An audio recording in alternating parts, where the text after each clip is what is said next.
So we are sharing and we are recording as well. Just to check, yes, we're recording, which is all good. Welcome to this session 3 of the Personal Development Workshop. And this session, I've called it the Designing the Dream. So it's really how do we bring all these ideas and principles to life? What are some of the principles of success and achievement? And I'm going to go back in time about, gosh, 40 years actually, for when I started out my career, my first ever job, if you like, and go back and talk to you about when I was an apprentice. So the picture you can see on your screen, I hope, is the Royal Ordnance Factory down in Enfield, North London, and it was called RSAF, Royal Small Arms Factory, part of the Royal Ordnance Group, and I did my apprenticeship down there. So when I left home, I was 17 and a quarter. Left home, no qualifications, particularly for all the other stories I've gone through as well. I found this apprenticeship and I landed in London. I was dropped off. Mum and Dad dropped me off, left me there in these little tatty digs in North London, and I still went to work here in my apprenticeship. And so my sort of training was all around engineering. We were making rockets and guns. There were we were dealing with propellants, rocket motors, explosives, sniper rifles, assault weapons, all this sort of thing. Now, in the factory, because we didn't see these things, we saw components. We didn't actually see the guns. I did that when we were on the ranges and doing testing and development. So it wasn't as if there were guns hanging everywhere. But it's an engineering apprenticeship. So that was my passion back then. I wanted to get a trade. Back in the old days, we were all told, I think, or probably to go and get a trade, get something we could rely on. So that's what I did.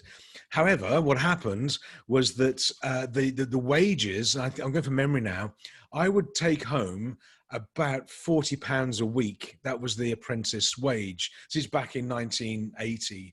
And my rent on my digs, and my digs was a room. It was 2 meters long by 1.5 meters wide. That was it. It was just a bedside table. That was it, in a little tiny horrible house. And the rent was £35 a week, which left me £5. Not very much when you're living in London. I had to cover travel and all this sort of thing, and heating for the house and food. Anyway, the numbers didn't add up at all. So I had these digs, these lodgings, as we called them, in a place called Ponders End, which is there. That's the railway station at Ponders End. If anybody knows North London, Enfield, that sort of area, Ponders End is like it's like Beirut, but without the architecture, without the class.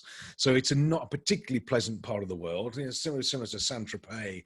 I had these digs there, and what I found was I couldn't actually live. I couldn't live there because I could pay the rent, but I couldn't eat, no heating or anything like that. So what I decided to do, I was given some advice and tips from people at the factory, was, well, what you can do is the last train in to what was Liverpool Street Station in the evening, because Liverpool Street in London is a stop station. The last train in is the first train out in the morning. And so it was so cold, the winter of 1980, if you can remember, it was down to about -10, -12 degrees. It was absolutely freezing. We had no heating in the house or the digs. And so for me, I thought, well, I want to get out of this place. Now, what I would do, I'd get on the train from Ponders End station. So I'd finish work, go to Ponders End station, get on the train, go into Liverpool Street. I didn't pay the ticket, but don't tell anybody. And then I'd sleep on the train because the train stayed in the station overnight. They left the heating on to stop it freezing up. And I slept on the train, and then I would get on the train or stay on the train, get out in the morning, get off at Ponders End and walk to the factory. So I didn't have a bath or a shower or anything. It was horrible. But anyway, so this is where I was sort of staying overnight. This is Liverpool Street Station. This picture actually is back in 1982. This is taken, but very similar. It's a very tatty, horrible place where it was then. And for a 17 and a quarter-year-old to turn up at a station like that in London, I came from the shires of Warwickshire, a bit of a shock to me, and I didn't realize how actually dangerous it was for a 17-year-old boy. It's all I was, carrying a backpack, wandering around, looking for food, looking for somewhere to sleep, and all this sort of thing in London. It would curl my hair if I thought, oh, Sam, you live there for uni, oh, fantastic. My toes would curl. If I thought my boys had to do that, I wouldn't want them to do it. But anyway, so I was doing this. I started to go in on the train, sleep overnight, come out again. Still couldn't afford food. And for those with a good memory, on the stations back in the 80s, they used to have these burger bars called Casey Jones burger bars. And they had one of these at Liverpool Street Station. And I could occasionally afford a burger or something, and that was all very good. What I found was that actually, because being on the station platforms, I got to know the homeless people, the drug addicts, the prostitutes, all the dropouts that hover around these stations. And I got to know them, got to chat to them. I was sort of, walking alongside them to a certain extent. And one of the guys, he said to me, that there's free food available. And I said, where's the free food? He said, well, if you go it was down towards King's Cross. It's not far from Euston, if you know London. King's Cross, charity shelter, Red Cross, and you can go there. They give you like pie and mash or something like this, or pie and beans or something.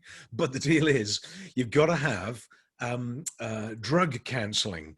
I said, what do you mean drug counselling? I couldn't afford the food, let alone the drugs. Anyway, so what do you mean drug counselling? It's always run by a charity that is, trying to get drugs off the streets and all this sort of thing. So you can go there, you get a big mug of tea, you get a plate of pie and mash, but the deal is you've got to have drug counselling. I went, I'm in. So I went down to King's Cross, and that was that was dinner every evening, 3 or 4 nights a week. I go down to King's Cross. I've had drug counselling for every sort of drugs you've never heard of, that I never heard of, that I now know about.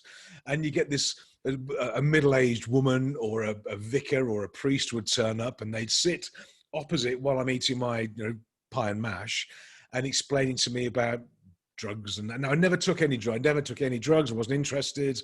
I was probably sort of fortunate doing what I was doing back then not to fall into it. Never took any drugs, but I knew all about them. So if you want any tips on amphetamines or Purple Hearts or glue or heroin, cocaine, I know them all. And you want some counselling on the drugs, I'm your man. At 17 years old, it's a bit of a shock to the system. So that was my life. And I came from a safe, secure, middle-class, business-owning family. Ended up in London, and my life it flipped on its head dramatically. And I was doing this for the first probably couple of months. It was a novelty. It was all right. It was okay. It was called good fun. I was wandering around Soho in the evenings and getting to meet a few interesting people, that sort of thing, having no clue how dangerous it was. But actually, that was my life. And after a couple of 3 months, I began to realize I couldn't how to get out of this. What happens? How do I break out of this loop? I didn't have any money coming in. I could pay the rent. That was it. I had to have the digs because I had to have an address to have my apprenticeship. So I couldn't not pay the rent. There was recommended to me by the Ministry of Defence. Had to do that, but I couldn't find a way out of it. Anyway, one of the days I was sat on the train. I got on the train at Ponders End. I think from memory, it was a Thursday, any day it was, Thursday evening. And then I was dressed in hobnail safety boots, steel toe cap boots. And we were issued with, I don't know why, we were issued with Italian army trousers. They must have got a job lot of these things. So Italian army trousers, hobnail safety boots, and the little green bomber jackets, the orange linings, bomber jackets, and a white T-shirt. And that's how I was dressed. I would go to work like that, put my overalls on and come out. So I looked like a bit of a thug. So I'm sat on the train at Ponders End Station. It pulls out to go into Liverpool Street. And then a little bit further down, it stopped. I think it was Brimsdown Station is the next one on the line from memory. And the carriages back then on some of the trains, they didn't have a corridor. They were just 5 seats, doors either side. You get in, sit down, just cubicles. You couldn't walk around. You sat down. For commuter trains, that's what you had. And this guy, he jumped on the train at Brimsdown. He had a newspaper under his arm. He had a briefcase and a bag and this sort of thing, quite flustered. Opened the door, put his bags in, jumped in, sat down. Door shut, and as the train pulls out the station, the doors lock. You hear them click. They used to lock. These are the twist opening doors. Doors locked. He turns around and he sees me. He sees me. He must have been about 28, 30 years old. Navy blue suit, white shirts, very nice shiny shoes, briefcase, all this sort of thing. Very well turned out. A smart guy. He turns around and sees me in the Italian army trousers and hobnail boots and the bomber jacket, this sort of thing. And you can see what's going through his mind. He's thinking, "Oh my God, how do we get it?" he was under no threat from me at all, but I probably didn't look very pretty.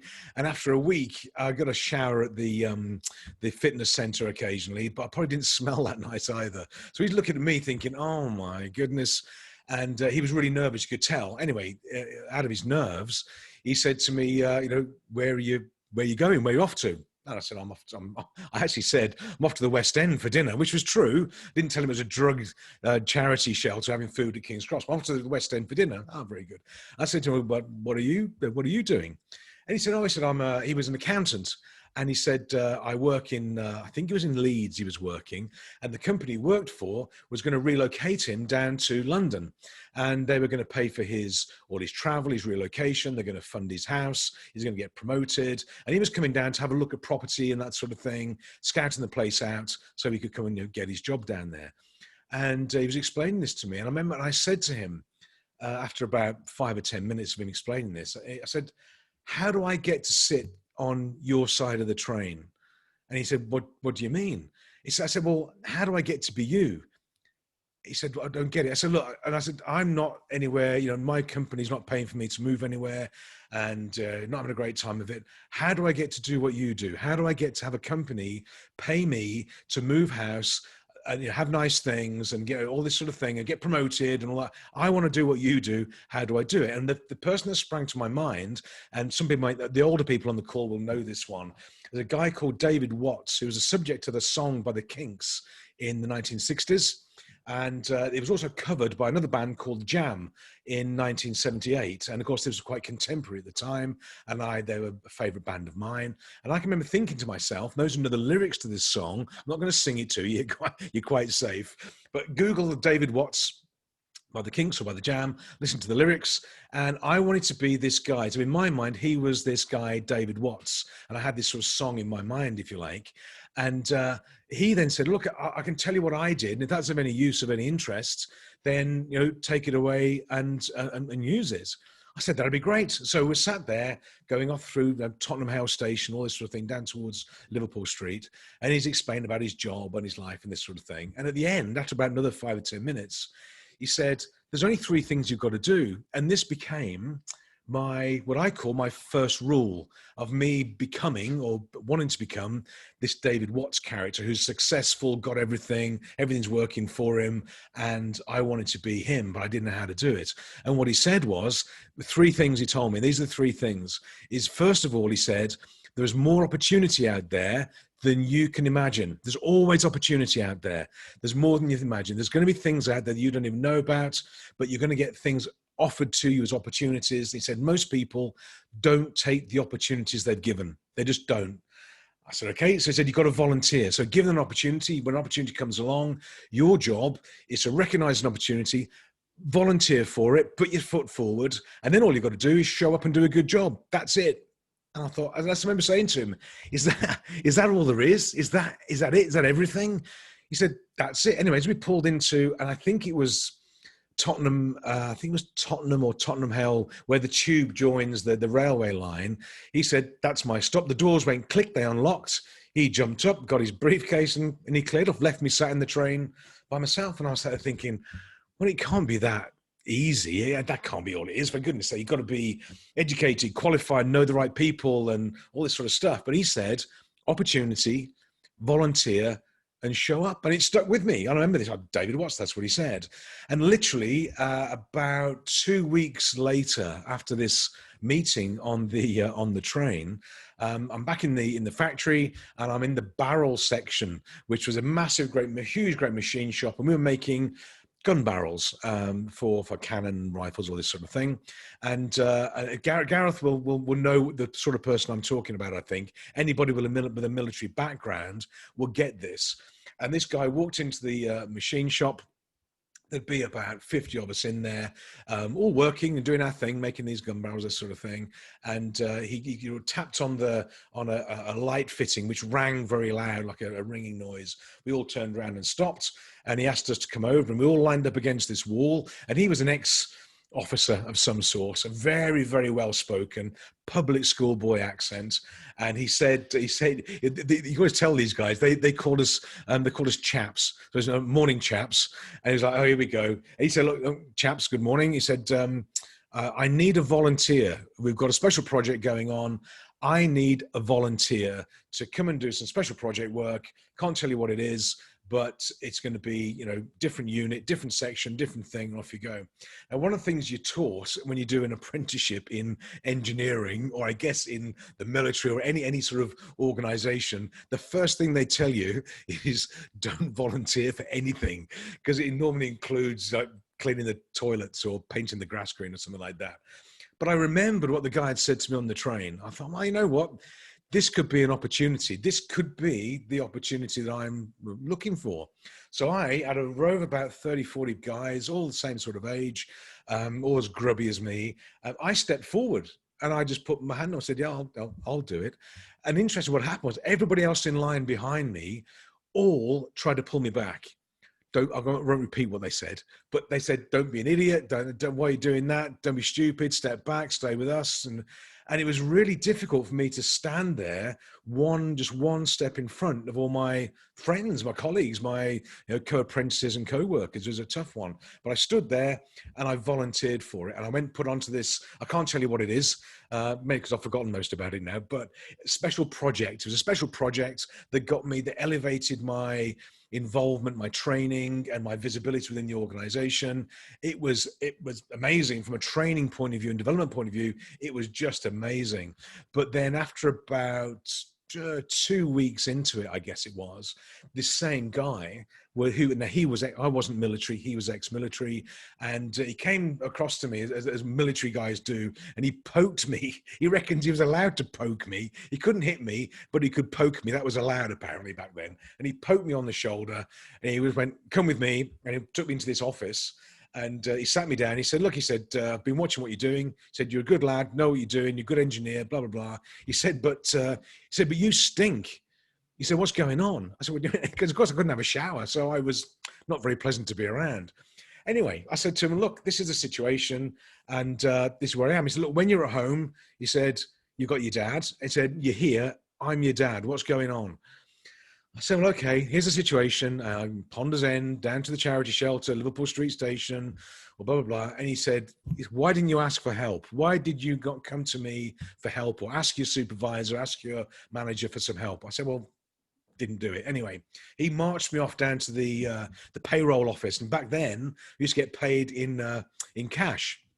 Little brown envelope with £30, a handwritten envelope, this sort of thing, with cash inside of it. Took me down to the payroll office, marched me up to the payroll HR manager, or whatever it was, personnel manager, and they had a conversation. And about 20 minutes later, I was dragged into the office, and this guy said, you've been paying emergency tax on your wage. And I didn't know I'd been paying emergency tax. I was only a kid. And they said, so what we've done, we've corrected your tax code for you. We've got it all sorted out. And we're going to give you your back tax in cash. And they gave me £1,500 cash in notes, literally a bundle of notes. And I'd never seen that much money before. It was like, wow, this is amazing. And I took that money and I booked myself into a hotel in King's Cross, went down, paid the ticket this time, down to King's Cross, went to a hotel, had a shower, had a nice meal, and we looked through the newspaper, found some decent digs I could go into with heating, and my wage went up immediately on returning to about £75, £80 a week or something like that. So I could afford a decent little flat or some decent digs with heating, with food, with a shower, and I was working on this amazing project. And the reason behind the story was, if I hadn't have volunteered for that special project, I don't know what would have happened. I wouldn't have got it sorted out. So the first rule of achievement and success is just to recognize that there are opportunities around, but opportunities themselves don't equal achievement and results and success. So you've got opportunities, you've got volunteer and show up, but it doesn't equal outcome, it equals progress. And the whole message here, I think, the thing that I've learned, I see for other people as well, is we're not in the business of achieving things, well, we are, but we're actually in the business of making progress. So when you see an opportunity, say yes to it. Could be anything. It could be, remember the law of procession, we're going to touch on later on from last week. The opportunities you're going to get or that are presented to us may seem really, really odd and really strange, but they can lead into other things. And we're in the business of just making progress. So if you feel you're having a tough day or a good day or whatever it is, providing you're making progress, that's the objective.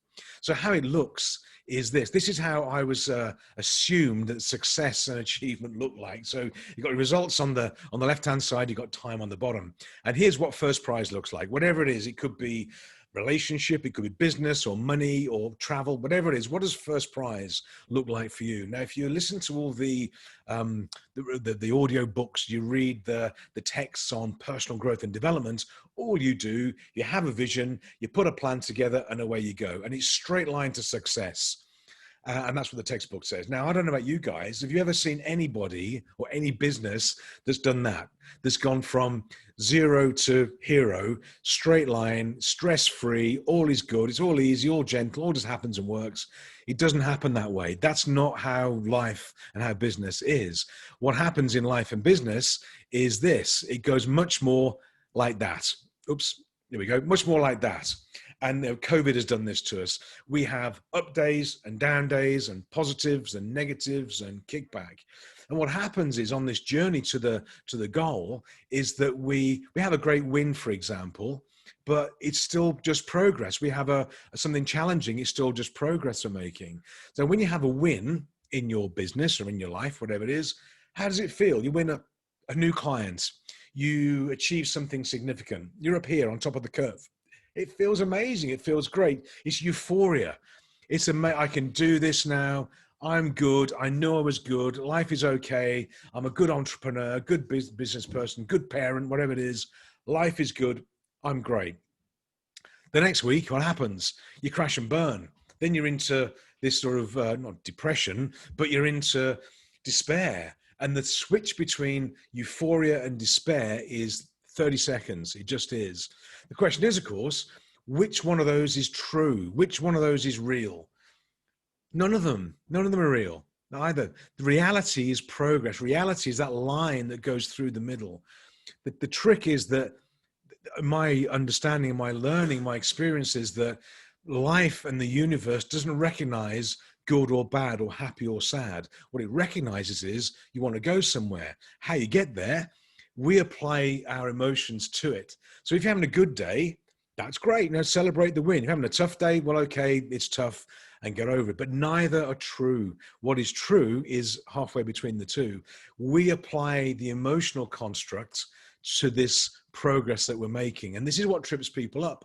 And I've seen it. We've all done this, I do it even now sometimes. You get, something doesn't go right in the business. Something happens, it goes wrong. You don't get the bid, you don't get the pitch or whatever it is. And you go, you know what? That's it. I'm done. I quit. I'm going to go and drive a van for the supermarket. I'm going to work in Tesco's. Sod it. I'm done. Of course, you never do, because what happens the next day is an email pops up and you go, you know what?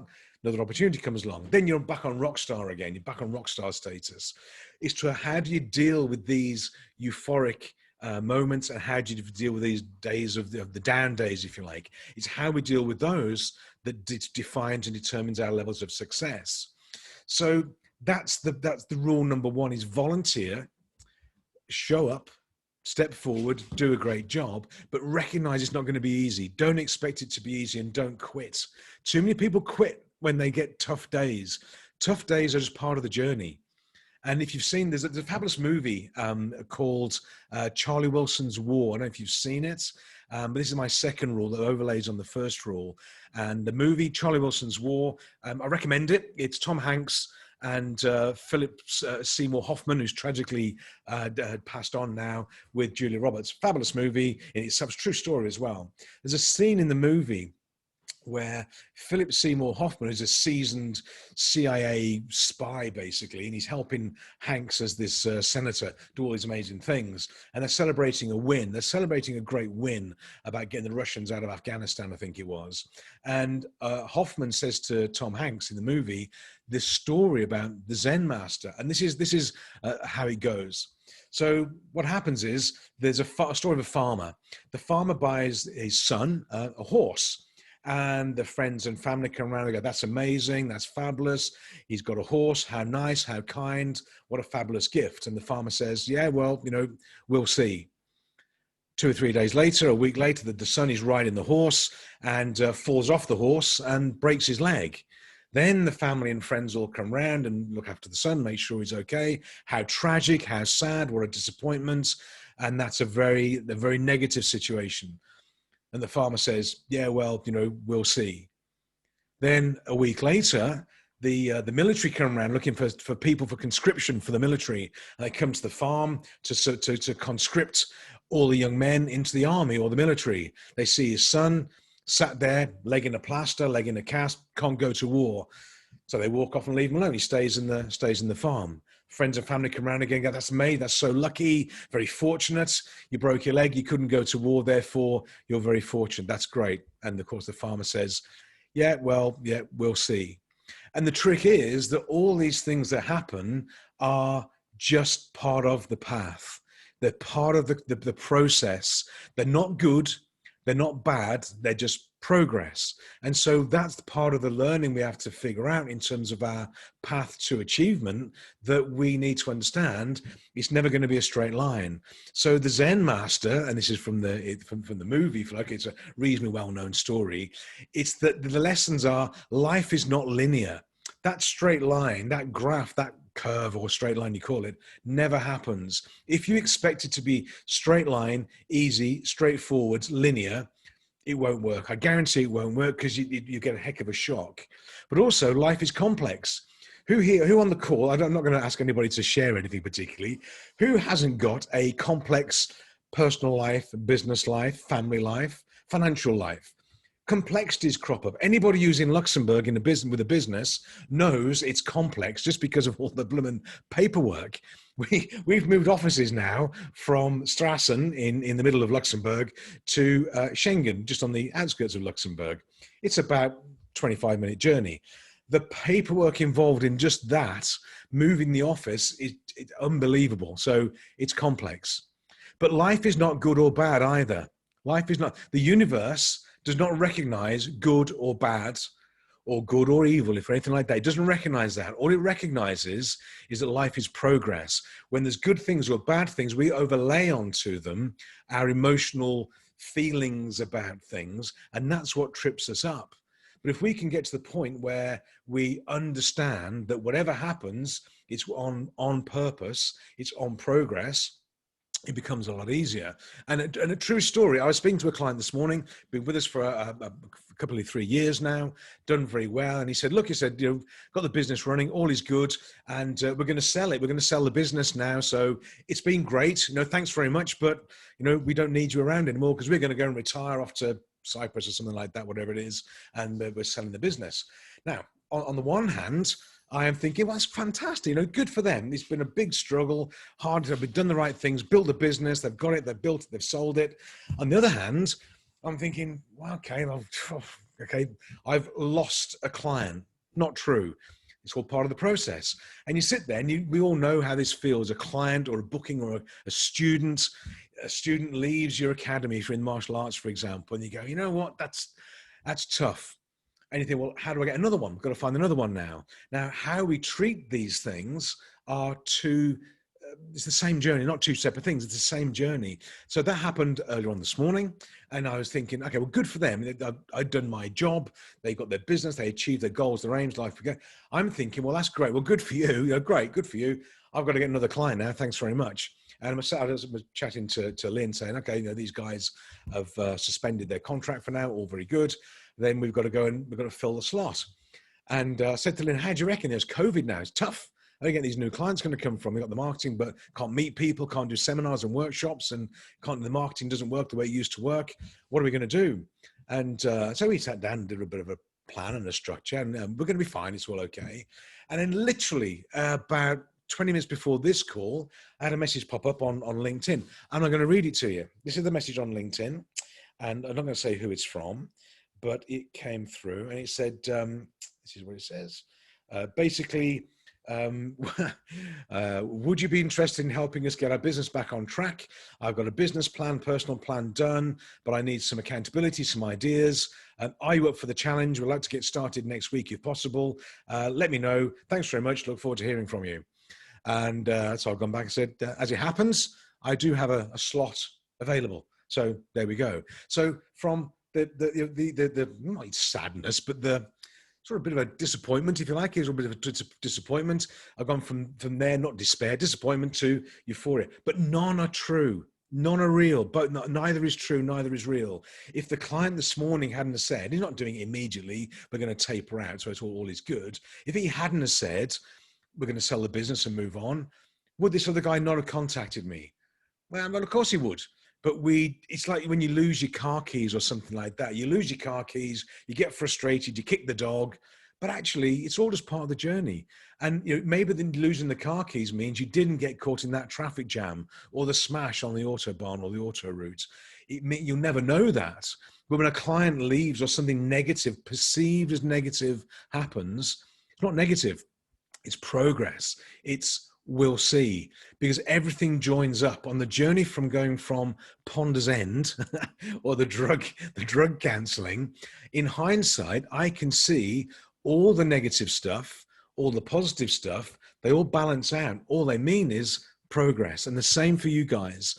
And if you get frustrated with your business or you get elated with your business, whichever it is, celebrate the wins. It's okay to get a bit angry, a bit pissed off with the frustrations, but don't let it affect you, because this journey towards is progress, and that's how it shows up for all of us. And obviously Stefan's jumping in. Stefan's keep jumping out and jumping in again. There we go. So that's the second rule. Now after the break, I'm going to go through the sort of bringing it to life a little bit, but these principles, because what I do, I see this a lot where people go, yeah, I've got to win, all is good. But when they don't get a win, they're all sad and depressed and going to going to jump off the bridge. Forget it. If you can handle that you can handle that side of it and deal with them both the same way, then away you go. Now what we need to do, what we're going to focus on after the break, is setting the goal. This is bringing the dream to life. How do you do that? What have you got to do? How do you enable it to happen? How do you allow it to happen? But those are the first two rules. So we're going to go into breakout. I'm going to pause the recording. Okay, and we're back. So back from the breakout. So I hope that was useful and interesting. But anyway, to follow on, so next stage really now is, well, how do we bring this to life? How do you stack the odds in your favor for bringing the dream to life, if that makes sense? So how do you stack the odds? And the key with this really is to choose what you want, which sounds very, very simple and straightforward, but to choose what you want. And then you set this long-term vision, but it's having a long-term vision, but a short-term focus, if that makes sense. Because when you've got a GPS in your car, you set the destination, you're not focusing on the destination, you're focusing on the next turn, the next junction, the next island, next roundabout. And that's the trick. And I remember I was in one of the rooms, I was talking about Chris, client friend of mine now over the years, who I first met him and his wife back in 2004, I think it was. And we were based in Newport in Shropshire. And they were based in Uttoxeter, and they referred to me by the bank. I think it was Lloyd's Bank back in the day. And they said, look, can you go and speak to these guys? They're interested in doing something. Can you go and meet with them? So I went over to Uttoxeter, and what they were doing, they had a business that did semi-precious gemstones. So they did the amethysts and these big columns they find in the rocks, that type of thing. Anyway, all this sort of thing, a huge warehouse full of all this stuff, and they were selling it to local distributors and jewelers, and they went to trade fairs and this sort of thing. And as I walked in, it's quite a sizable warehouse, and went into the office, and Chris is sat there, and he's got on his desk, there's a Ferrari calendar, there's a Ferrari clock, there's a Ferrari thing on the wall, there's a Ferrari poster, he's got a Ferrari mug, everything's Ferrari. His trainers were Ferrari as well, from memory. He got red trainers on, Ferrari trainers. And he was driving, I think it was a Peugeot 406. And I'm sat there and talking to them both, and they're great people. I said, what do you, what do you, knowing what he was going to say, what's your goal? What's the target? What's the goal? What's your objective? What are we shooting for? And he just leant forward and he sat next to his wife, and he said, "I want a Ferrari." I said, "Okay, great. What Ferrari do you want?" I didn't know a lot about Ferraris back then. And then it was the 430, Ferrari 430, and I think it was like 225,000 or something like that. And anyway, so he's saying that. But as we're walking around the warehouse, there's a little tent up on the mezzanine inside the warehouse. And I said, "What's the tent for?" And he said, "Oh, well, that's where we sleep. Where we live there. We live in the tent." What, in the warehouse? He said, "Yeah." We said, "Because the business hasn't been great, so we've rented out our house. We own a house. We've rented it out, and we're sleeping in the warehouse." So I got back to the office. I said, "So you're after a Ferrari?" So his wife said, don't be ridiculous. Of course we can't have a Ferrari because we haven't even got the mortgage sorted out in the house just yet. This is just insane. It's a pipe dream. And you can imagine, anybody in a relationship would understand this, that if your other half says they're going to get a Ferrari when you're struggling to pay the mortgage, it doesn't look very good. Anyway, so I sat there thinking, well, okay, where do you want to take this? Anyway, after a couple of seconds, he leaned forward and he looked at me. He was talking to his wife, but looking at me, and he went, "I've ordered it." I said, "What do you mean you've ordered it?" "I've ordered the Ferrari." And of course, his wife went nuts. Now, what happens apparently is when you order a Ferrari, it's a 2-year waiting list, and you pay, I think, like it's $1,000 a week for 2 years. Then you pay another 50 grand, and they fund the final 50 grand or whatever it was. But you've got to start putting a grand a week down to stay on the waiting list for this Ferrari. He said, "I've ordered it." And she said, "Well, we've got no choice now, have we? We've got to hire this idiot." "I'm the idiot. I'm going to hire this idiot. Thanks very much." Anyway, so we sat there. She went out to make a cup of tea or something and calm down. And he said, "Come on, let's go for a walk." So I'm walking around this warehouse in the middle of nowhere. And I said to him, why do you want a Ferrari? What is it about? I mean, I get it. Ferraris are fabulous cars. They're lovely things. Why do you want a Ferrari? What's the driving force behind this? Now, when you think, and he was sort of a middle-aged guy, why do middle-aged guys want Ferraris? They want to look cool or attract women or whatever it is. That's what we would normally think. And he said, no, he said, "I want people to, at my funeral, talk about me. I want to be the guy that owned a Ferrari. Remember Chris? Remember Bob? I want to be the guy that owned a Ferrari." It's like, wow. And it was to do with his legacy. He just wanted to be remembered as the guy who owned a Ferrari. Anyway, we got back into the office and off we went. And this was a driving passion of his. And he worked really hard. They got the business going and they got the Ferrari. We went to Le Mans with them. They were great couple, great fun. But the reason he wanted it wasn't what we would traditionally think middle-aged guys want Ferraris for. But because he had that vision in his mind, it was so clear, and they both did as well. They both got it. It was really, really cool. They did whatever it took. They took all the opportunities. They did the things they had to do. They built the business. They did a great job. Got the Ferrari. And I remember when he picked it up, he said to me, he got picking the Ferrari up at the garage, and he started to see lots of other Ferraris around. They weren't as unique and special as they were, or they seemed to be.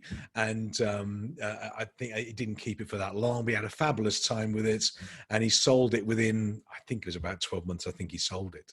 But anyway, this was his driving force. So how to get this thing to work, how to get this mechanism to work, is choose what you want, something that is compelling. It might be a personal goal or a professional goal. It could be relationships. It could be a business thing. It could be money. It could be status, whatever you like.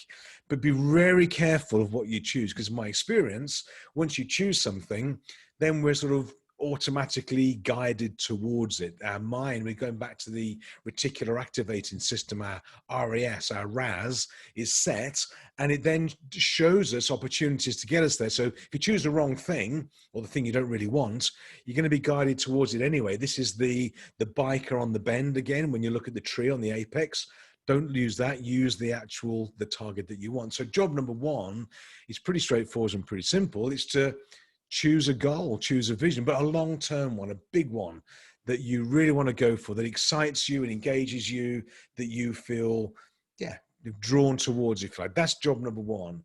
But the trick really then is to have this long-term vision.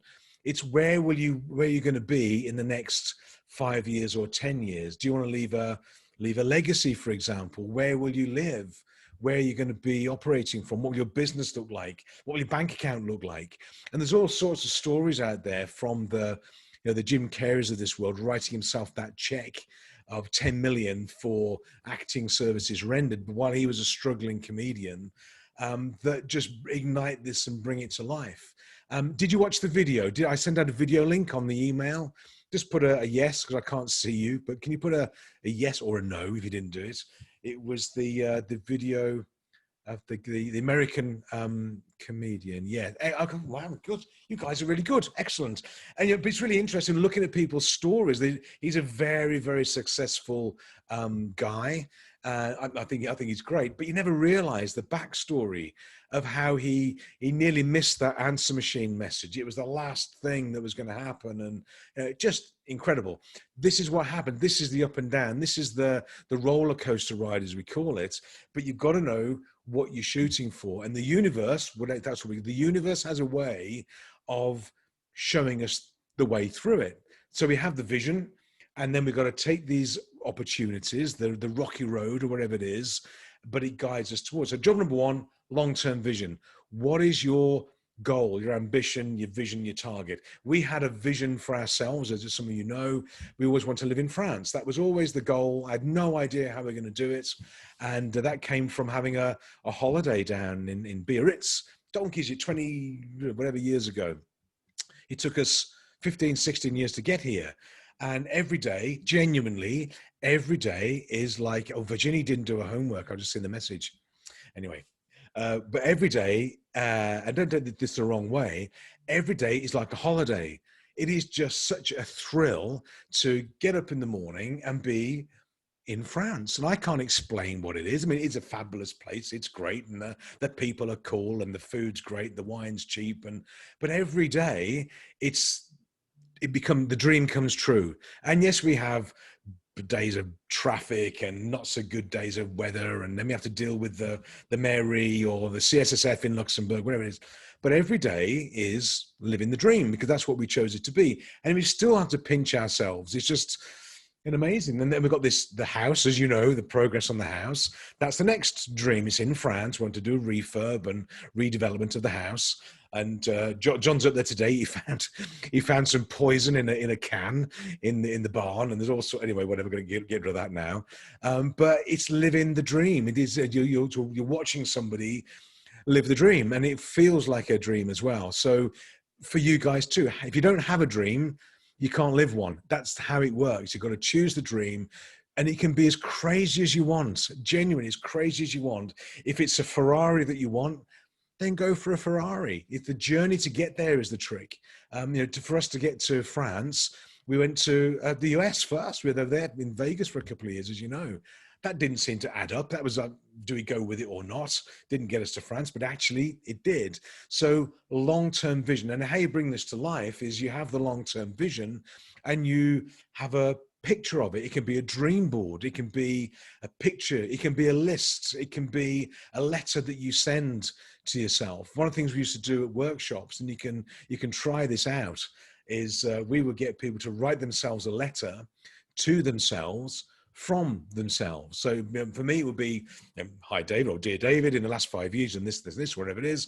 And then we would hold these letters for them, and we post them out to them after 6 months or 12 months, whatever the time scale was, when we're doing the workshops. And if you do that sort of thing, and you can do this, you can post date a parcel with FedEx, so it gets delivered to you in 12 months time. Send yourself a parcel with like a time capsule inside of it, with everything you want to achieve the next 12 months. It could be pictures or cars or fabrics or whatever it is. Do that you'll forget about it. And then one day you're going to get a package from FedEx to yourself from yourself. And because you put it out there, when you open it, I can pretty much guarantee that the things you were working on will have come to manifest themselves, because that's how it goes. And I don't know, I can't explain how, I can't explain the magic, whatever you want to call it, but making it real, making it visible, making it tangible, making it come to life is the key. So long-term vision, what do you want? And it can be, and I know, you know, from obviously working with some of you anyway, I know what some of your long-term visions are. Well, great, but make it pop, make it bright, turn the volume up, turn the colors up, make it real, and then the opportunities will come along to guide you towards it. So all you're doing really is booking your future. You're booking your boarding pass for the future. And you know this, if anybody's got a holiday booked, when you book your holiday, it's real. It becomes real there, and then it becomes real straight away. So all you're doing with this in terms of the future is you're getting the tickets for the future situation or relationship or business, or whatever it is. You're booking it as you go along, but make it real, make it vibrant. And I know people who put their pictures on the mirror in the bathroom, or they put pictures on the fridge. They have a dream board pinned on the wall with all the things they want to achieve. And I know this happens, that when they make it big and bright and powerful, they start to tick them off the list as you go along. So when the house that we're refurbishing or renovating, and it starts next week, we're going to start putting things back into it next week rather than take them out. But when we saw the house, and we bought it almost blind, as you know, but it ticked all the boxes. Location was great. It's got a barn. It's a cottage. It's got a nice garden, and it just looks, for us, ticked all the boxes. Now, that may not be your dream house, and that's absolutely fine, but we knew it. We'd done the research. We had a picture in our mind what it looked like when we saw it, even though it's a bit of a shed with timber or whatever, it's a mess. But we could see through that, and hopefully we'll be proven right, that when it's all done and finished, still going to be a cottage, but it's going to be our cottage that was on the dream board. And that's just how it goes. So long-term vision, book your future, bring it to life with visuals, tell other people about it, commit to other people, tell them what you're going to do, and they will sort of hold you accountable. Put it out on social media, if you like. Put out, I've decided I'm going to do this the next 5 years. And people will go, wow, that's amazing. How can we help you? How can we support you? But you put it out there, and then it starts to become true. Don't hold it in. It doesn't work that way. So when you've set your intention, your future intention, what you then do though is you have your short-term attention. This is when you have to have the short-term goals, the budgets, the forecasts, the business forecast, the numbers, and the 90-day plans, the things you're going to do on a short-term regular basis. This is where you are allowing it to happen. We touched on this, I think, in session 1. When you allow things to happen, when you put this out there, you do your plan and you're working on purpose, the opportunities will come along. The people will come along to guide you, help you, support you, or whatever it is that it's going to happen. Then you've got to recognize them as such. And then the opportunities are there, and then away you go. And I see so many people who, they find excuses for not taking the opportunity. And it might be too soon, too late, too expensive, can't afford it, I'm too old, too young, too tall, too thin, any excuse. They've got kids, got mortgage, they put all these barriers in the way, and then they wonder then why in 20 years' time they don't achieve what they wanted to achieve. Well, because they've got to allow it to happen. Show short-term attention, short-term focus, and that's where the work comes in. That's when you're building the vision and building the steps that go towards it, but be guided as well. So short-term attention. And this is when it comes down to your 90-day plan. So we look for the sprint from now till Christmas, for example. I know it's 4 months, not 3. Where's your 90-day plan? Now, if we're working together, we'll put a plan together and a structure around it. But I even go deeper than that. I know that those of you who are working together is that I have a 90-day plan. Well, it goes 12-month budget and forecast. Then we have a 90-day plan. What's this quarter look like? And then I break it down into weekly activity and a default diary calendar. So I know every day, what's my structure look like? When's my marketing going to be done? When do my client work? When do my workshops? It's structured, it's laid out. I know what every day, every week looks like. It's all structured, it's all targeted, and away we go. And the biggest challenge that people face, and you may recognize this, I think, yourselves, is time. time to get on, to read a book, to participate, to jump on a call, have a meeting, do the research, do the marketing, do the video, do whatever it is. Time gets in the way, but actually it doesn't. I saw a post this morning, an update, and it was talking about SpaceX. SpaceX are now building, I think this is true, this is right, 120 satellites a month to go and put into the internet network all over the world. And they're launching, they've got to do 12,000 of them or something like that. But 120 satellites are being built a month right now. And they're going to increase that as they go along. The same companies building electric cars, putting people into the space station on their rockets. Well, Elon Musk, who is a genius, it must be a genius, he's got to be a genius, like crazy genius. How many hours of the week has he got? Same as we've got. It's the same thing. And yet, with his time, he is building 120 satellites. He's got the most valuable car company on the planet. He's putting people into the space station in cooperation with NASA. And he's doing, you put a sports car into orbit, I think it was last year, for goodness sake, and he's working on now sending people to Mars. He's got every excuse under the sun to say, I haven't got time for this. He's also tunneling under Los Angeles to build this Hyperloop thing as well.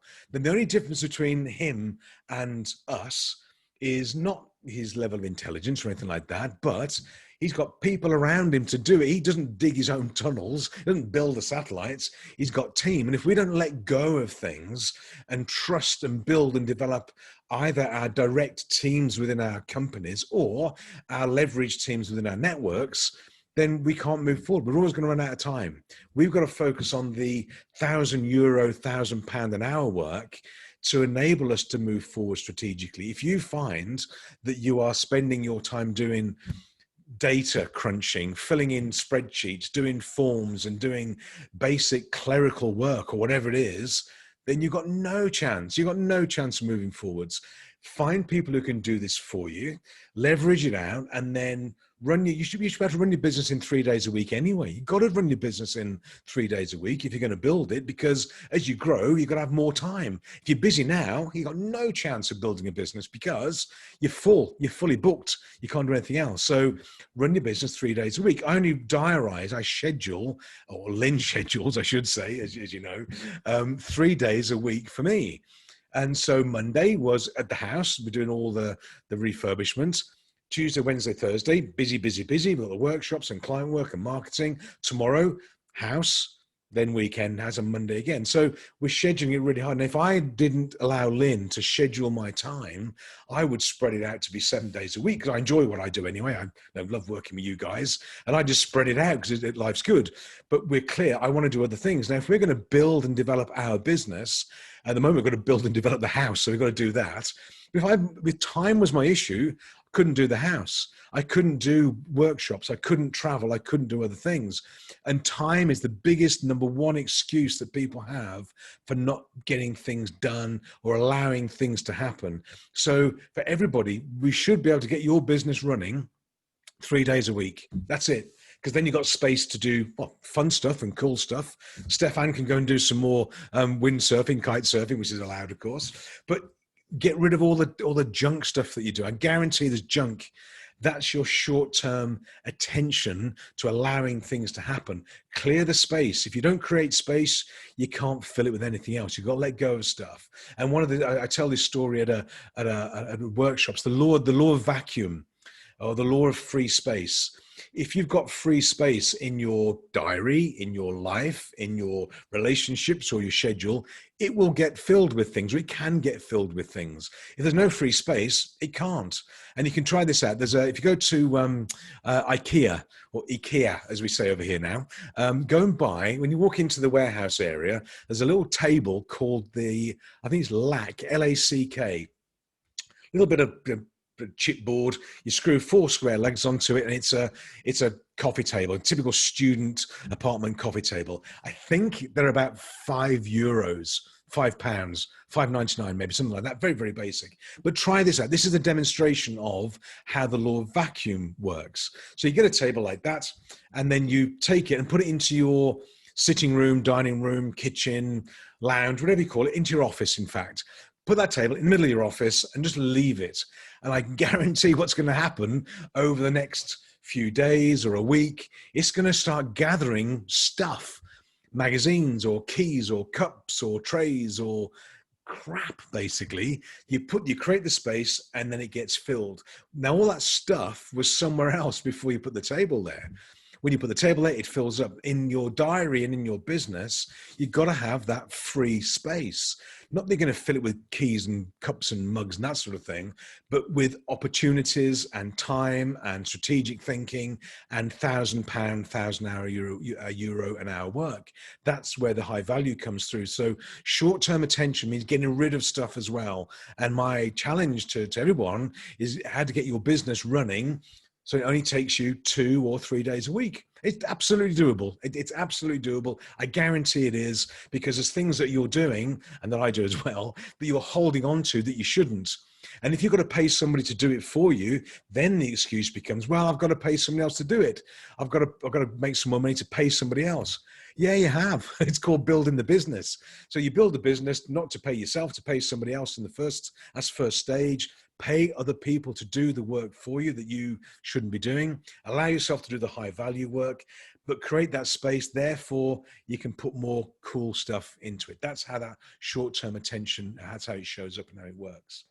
Then you've got to be prepared to take the leap, take the steps, the leap of faith, if you like, because opportunities are going to come along in that space that you created that you don't think are opportunities. They're going to look odd, look strange, look bizarre to you. And you've got to be able to, don't say yes to everything, but when you see these things come along, we were talking in the break, I think Samantha was saying, well, just say yes anyway, say yes, have a go, see what happens. You can always come back from it, but saying no is guaranteed to stop development. Everybody says no, because it's easy to say no with all the excuses.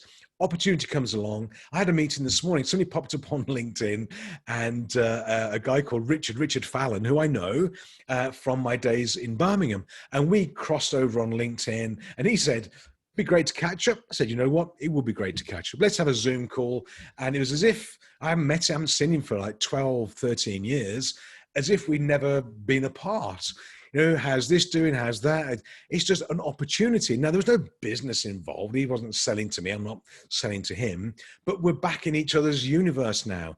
Who knows where that could lead? Maybe I can help him. Maybe he can help me, or who knows, whatever. But be open to these opportunities. Take the leap of faith of doing something odd or strange or different, or with different people or different circumstances. It is a leap of faith, but you've got to have that confidence and certainty in your own ability that you can take the leap, make it happen, and make the jump. And then also allowing it to happen this is where the road signs pop up on your GPS system.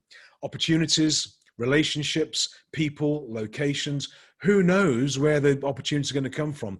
Who knows where the next best client is going to come from, or contract, or partner, or relationship? We don't know. We can't predict it. So allowing it to happen is looking for the road signs, looking for the things that come along, recognizing them as being opportunities and saying yes. I had an email come in, this is years ago now, when we first started this business, and an email came in to me from a guy called Ubong Essien, and he was over in Nigeria, in Lagos. Now, you get an email from Nigeria, and to a degree, we're slightly tainted by some of these emails that come in from Nigeria, aren't we? We tend to sort of discard or delete. And I looked at it, and he said something like, "I've seen your profile, and there was no promise of $15 million or anything like that. I've seen your profile, and blah blah blah. Would I go to Lagos and do a workshop conference for him and his network?"